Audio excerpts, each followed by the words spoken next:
Live from Fargo and serving you on TV, online, and on the go. This is Valley News Live 10 at 10. You can just see the grass is really dry, so it probably doesn't take a whole lot. Dry weather and wind fueled a series of grass fires today in Clay County. Good evening, everyone, and thanks for joining us. Close to a dozen fires were reported, and in a short span of 3 hours, firefighters battled flames in 5 different areas. Valley News Team's Macy Enger followed emergency crews to several hot spots and discovered why we've seen so many fires this year already. Charred sticks, weeds, and grass line Highway 75 north of Moorhead. Evidence of a grass fire. Just one of several not too far apart from each other. I heard the sirens and my dog was barking in the window, and I figured I would come out and see what it was, and they were actually right outside my house. A few neighbors stepped outside to see Dilworth firefighters tackle the flames. It was there, over there.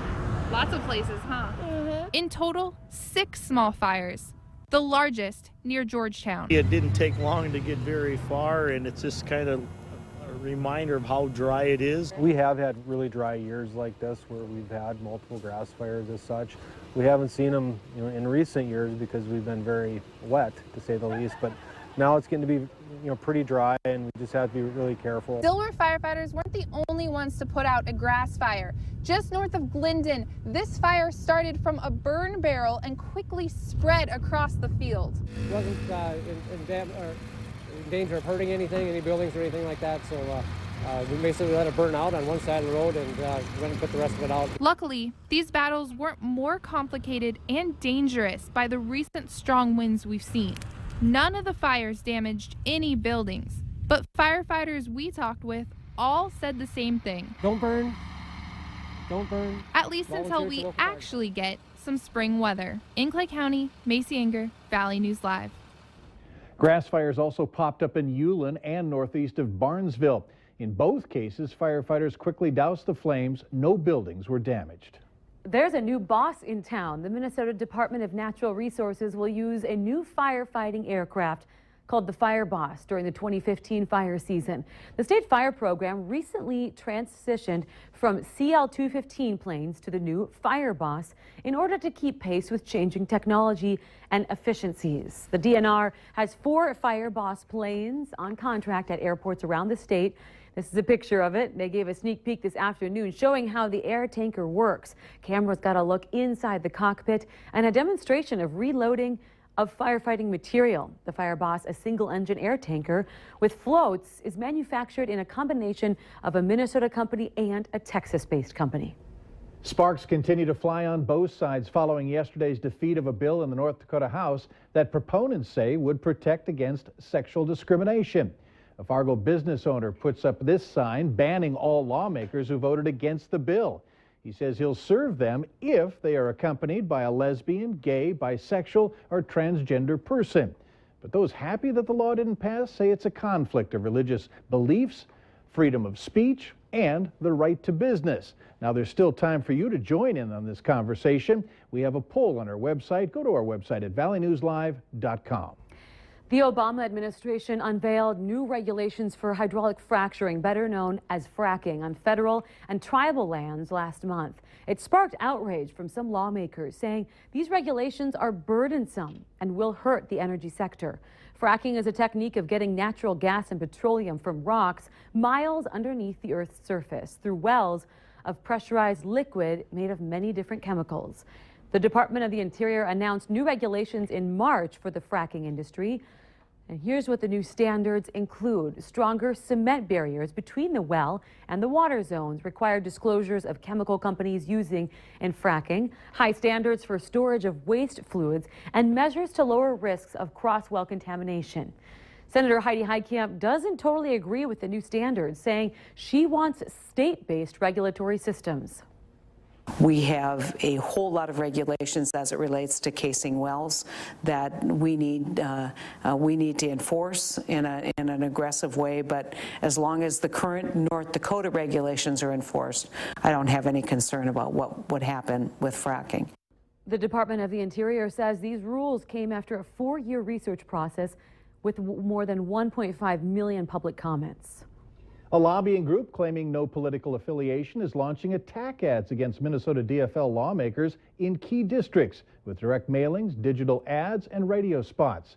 The Minnesota Jobs Coalition says it's focusing on border cities like Moorhead, and that means Representative Paul Marquardt is a target. Now, the group says they're simply educating the public about how officials want to raise your taxes for roads and bridges. We did reach out to Representative Paul Marquardt and other DFL lawmakers, but they were not available for comment today.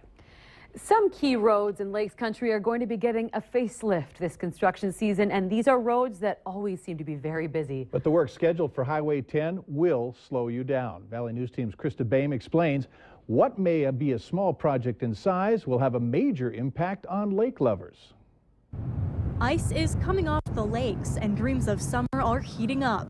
With that comes a message to drivers ready to head in the direction of Detroit Lakes. It will be challenging at times this summer, and so we're asking people to be patient. A stretch of Highway 10 from the DL Airport to Highway 59 will be resurfaced starting in May. The stretch is barely a mile, but heavy summer traffic makes this one of the more challenging of the 17 projects in this district. We're kind of caught because we have to do construction in the summer. So what we really have to do is we really just want to let people know what to expect. Traffic will be down to one lane in each direction, meaning extended travel time both ways. The DOT says either plan to leave early or hit the road later, or if possible, find another route. The reason why people come out here is because of the lakes, but because of the lakes, there are also not a lot of alternate routes to get from Fargo-Moorhead to the Detroit Lakes area too. An alternate route that you might consider taking if you're looking to avoid the construction on Highway 10 this summer is Highway 34 from Barnesville to Highway 59.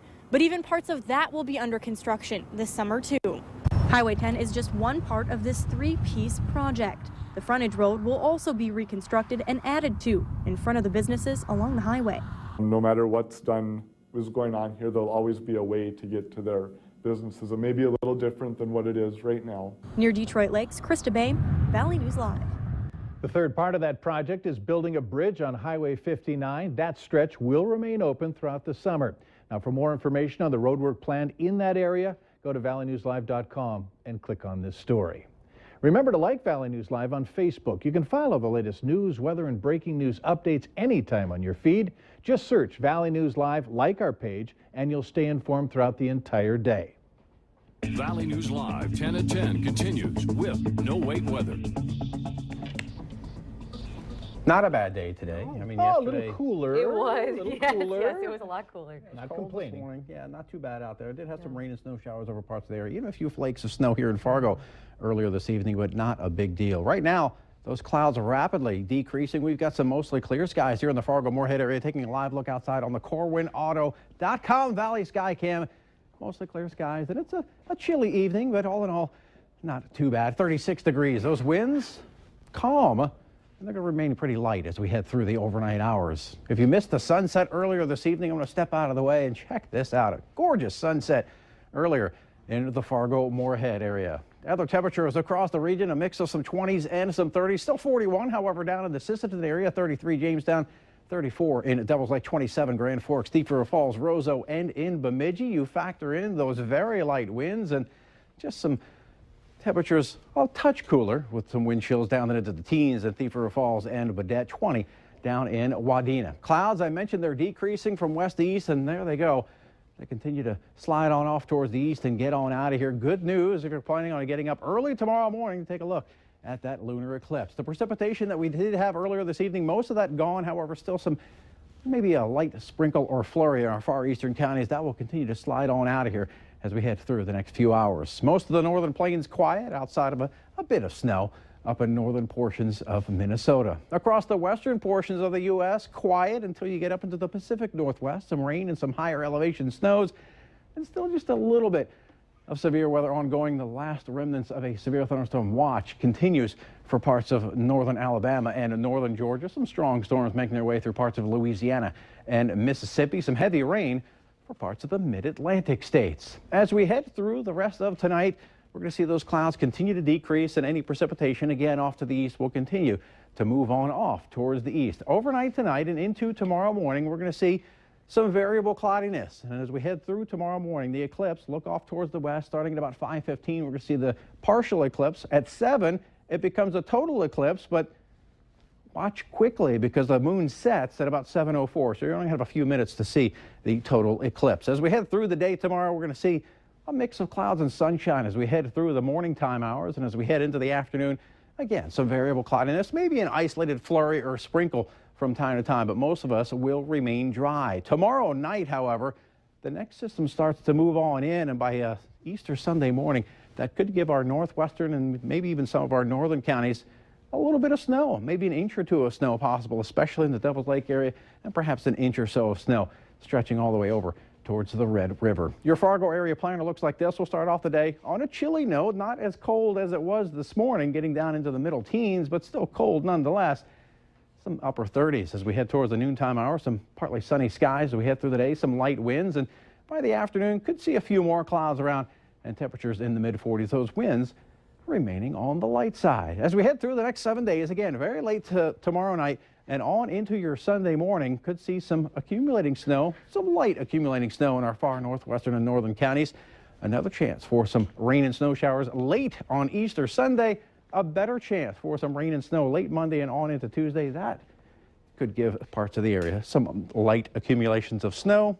But then we're going to warm into the 50s on Wednesday, upper 50s to near 60 for your Thursday and Friday. It's not looking too bad later on next week. Light at the end of the tunnel there. Exactly. Yep. Thanks, Robert. Hey, don't forget, you can now get Valley News Live news and weather text alerts right to your phone. You'll get the latest breaking news, weather, and other updates on your mobile device. Head to valleynewslive.com to sign up. Well, still to come on Valley News Live 10 at 10, a look at the big bucks coming in for candy stores all over the Easter holiday time. But first, how surprising your baby could help your baby learn.